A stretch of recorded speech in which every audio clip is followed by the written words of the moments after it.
Un homme est entré chez vous sans s'annoncer. Pourquoi aurait-il frappé? Il suffisait de tourner la clé dans la serrure.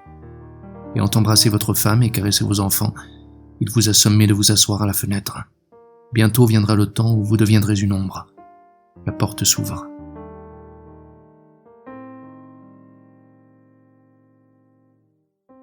Bientôt, tu atteindras cet âge qu'elle avait à sa mort. Petit à petit, tu t'adresseras à elle comme à une cadette. Tu l'aménageras sans aucun doute, te retenant de l'informer de tes états d'âme. Elle ne sera pas morte pour apprendre les détails de ta profonde désintégration.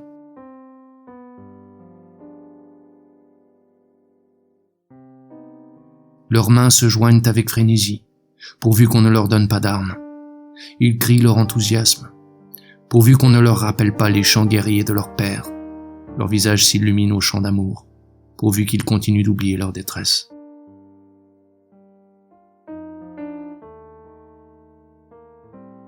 Vous croyez qu'il vous demandera une cigarette ou qu'il réclamera qu'on renouvelle les consommations, mais il réussit à peine à glisser, en jouant avec sa cravate, qu'il s'enlèvera la vie avant l'aube.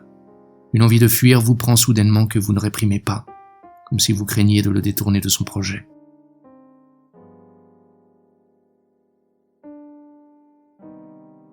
Depuis que tes doigts sur ma main se crispaient, tes yeux alors, il s'est passé tellement de temps que j'ai oublié qui nous sommes. Des inconnus successifs se sont substitués à nous, mais j'aime toujours l'ombre de ton ombre.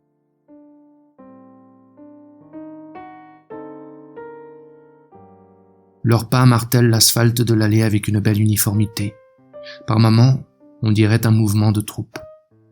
Puis les fureurs guerrières s'estompent, pourvu qu'ils ne descendent pas dans le réduit où vous êtes tapis depuis tant d'années, pourvu qu'ils ne viennent pas vous rappeler que le temps bondit sur vous, pourvu qu'ils ne viennent pas vous aimer.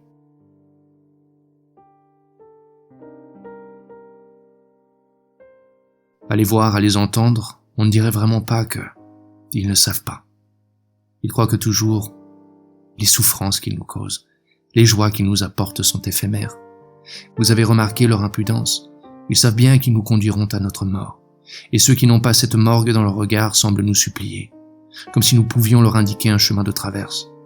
Alors nous préférons ces rires de crécelles qui nous détruisent à jamais.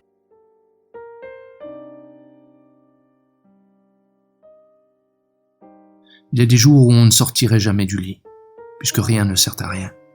On se lève quand même, dire qu'il se trouvera des gens pour vous trouver la mine triste. Il ne leur arrive donc jamais d'estimer que leurs prétentions ne sont que de vides attitudes.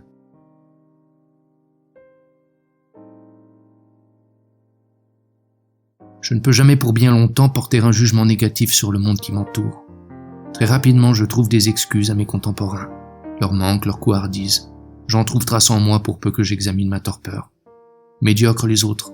Et toi donc?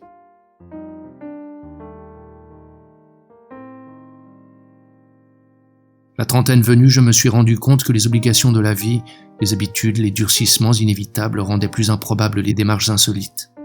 On demande comment ça va, et on craint trop souvent que la réponse ne soit trop complexe. On sait si bien que rien ne va, que rien ne pourra jamais aller. Pourquoi continuer à jouer la comédie? Pourtant on sait qu'on continue d'être bercé par un sentiment profond d'amitié. On est moins disponible, voilà tout. Notre propre désespoir a parfois de ses exigences.